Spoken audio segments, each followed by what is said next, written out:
आजको यो topic lower secondary लेभलको अंग्रेजी विषयको सब्जेक्टिभ करिकुलमबाट लिएको हो। यो सेक्सन ए अन्तर्गत युनिट 1 को title language teaching approaches method and strategies अन्तर्गत 1.2 को कम्युनिकेटिभ अप्रोचेससँग सम्बन्धित क्वेसन रहेको छ। साथीहरू, मैले यसअघि पनि केही प्राइमेरी लोअर सेकेन्डरी र सेकेन्डरी लेभलसँग सम्बन्धित मोडल क्वेसन्स र आन्सर पोस्ट गरिसकेकी छु। यसको लिङ्क मैले डिस्क्रिप्सनमा राखेकी छु, हेर्नुहोला। यदि तपाईहरू यस च्यानलमा नयाँ हुनुहुन्छ भने यो च्यानललाई सब्स्क्राइब गर्न नबिर्सनुहोला, ताकि यहाँ कुनै नयाँ भिडियो अपलोड हुन साथ तपाईहरूलाई नोटिफिकेसन प्राप्त होस्। लागौँ अब आजको क्वेसनतर्फ।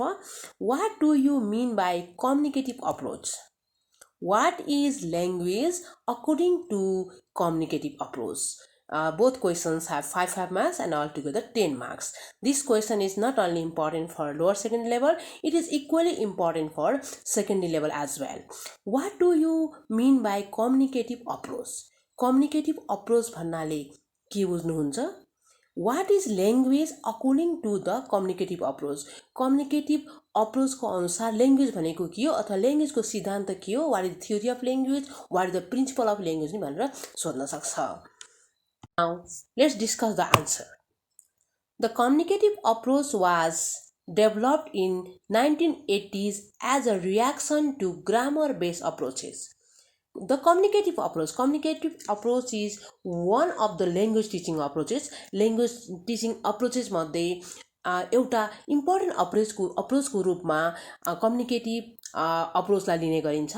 What is approach, what is method and what is technique भनेर यसको आन्सर मैले योभन्दा अगाडिको भिडियोमा पोस्ट गरिसकेकी छु र यसको लिङ्क तपाईँले यस भिडियोको डिस्क्रिप्सनमा पाउनुहुनेछ। अवश्य नै भिजिट गर्नुहोला। The communicative approach is one of the approach हो language teaching को, जुन चाहिँ 1980 तिर चाहिँ डेभलप भएको हो as a reaction to grammar based approach. भने ग्रामर बेस्ड अप्रोच को विरोधमा चाहिँ यो कम्युनिकेटिभ अप्रोच को डेभलप भएको हो। It is recently developed approach for second and English language teaching. Yes, this approach is used for English language teaching or second language teaching. In our context, English language is considered second language. अंग्रेजी भाषालाई राम्रोसँग सिकाउनको लागि communicative मेथडबाट सिकाउनको लागि चाहिँ यो अप्रोचको develop भएको हो। Communicative approach to language teaching is the demand of the present day. अहिलेको यो जुन प्रेजेन्ट डे छ, मोडर्न डेमा कम्युनिकेसन अप्रोचलाई चाहिँ एउटा बेस्ट अप्रोचको रूपमा मान्ने गरिन्छ, किनकि in traditional time there was grammar translation approach, there was audio lingual approach. Those approaches were considered as inferior in front of this communicative approach. In comparison to other approach, communicative approach is considered as the best approach for language teaching. Language teaching को लागि चाहिँ communicative approach लाई best approach को रूपमा मानेको हुनाले यो approach चाहिँ अहिलेको प्रेजेन्ट समयको चाहिँ ठुलो माग रहेको छ, डिमान्ड रहेको छ for teaching second language.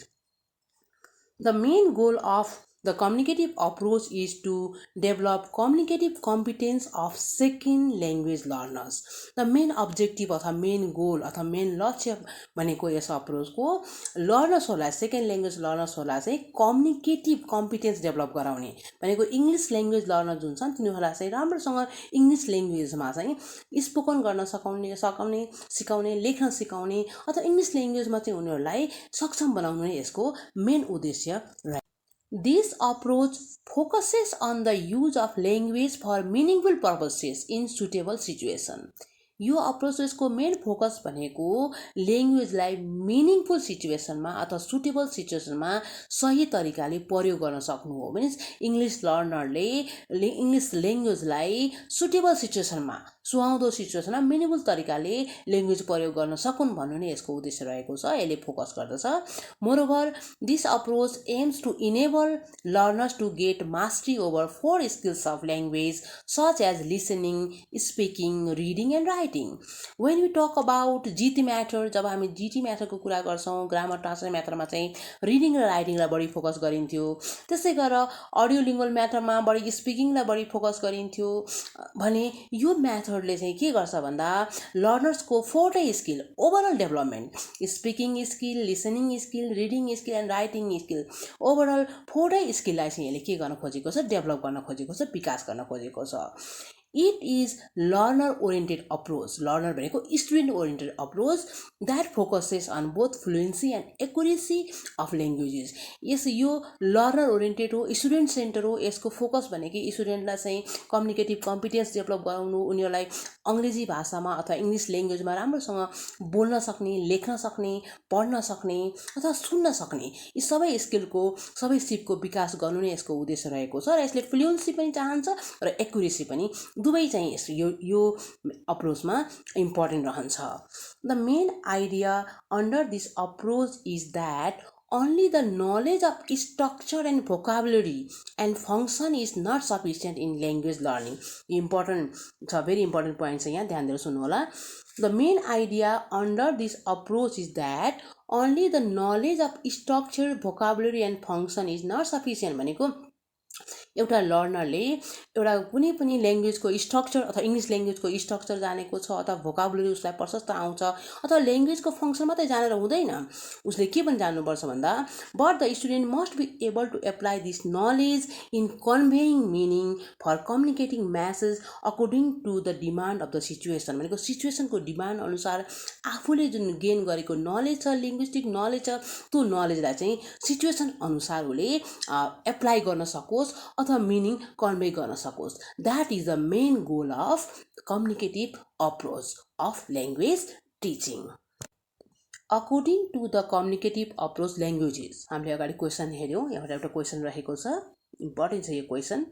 What is language according to the communicative approach? Communicative अप्रोचको अनुसार ल्याङ्ग्वेज भनेको के हो अथवा भाषा भनेको के हो?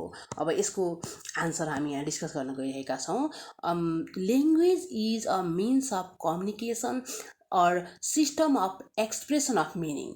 Yes, main important focus of communicative approach on language is that language is a means of communication. Language भनेको के हो त? कम्युनिकेसनको एउटा माध्यम हो। और system of expression of meaning भनेको कम्युनिकेसन मात्रै गरेर भएन, बोलेर मात्रै भएन, मिनिङ पनि के गर्न सक्नु पर्यो, एक्सप्रेस गर्न सक्नु पर्यो। जस्तै यदि टिचरले कुनै कुरा स्टुडेन्टलाई भन्नुहुन्छ भने त्यहाँ कम्युनिकेसन मात्रै होइन, भन्न खोजेको कुरा स्टुडेन्टले बुझ्न पनि सक्नु पर्यो। That is also conveying the meaning. Second is the main function of language is for interaction and communication. Yes, this is very important function of communicative approach language.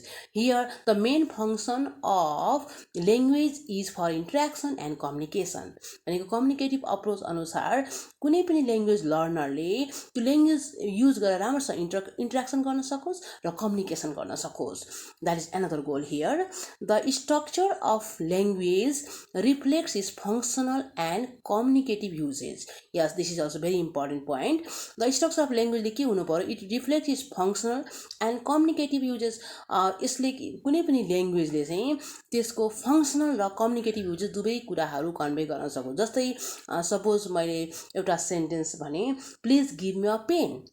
Please give me a pen भनेको के हो, त्यसले meaning त हामी बुझ्यौँ, कसैले हामीसँग pain मागिरहेको छ भनेर त त्यो कम्युनिकेटिभ युजेस भयो।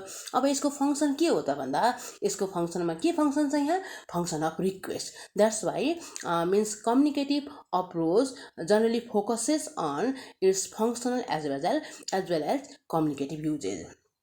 Similarly, next one is the primary units of language are not merely its grammatical and structural feature but categorize functional and communicative meaning. Means in this communicative approach it not only focuses on grammatical and structural features but also language function and its communicative purpose. Means in communicative approach it mostly focuses on the uses of language.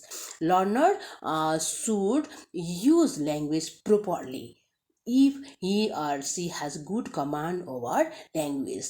That is the main functions of communicative approach to language teaching. Dear friends, this much in today's video. यदि तपाईलाई यो video उपयोगी लागेमा मेरो च्यानललाई subscribe, like अनि comment गर्न नबिर्सनुहोला। म अर्को भिडियोमा अवश्य नै नयाँ टपिक लिएर तपाईहरु माझ उपस्थित हुने नै छु।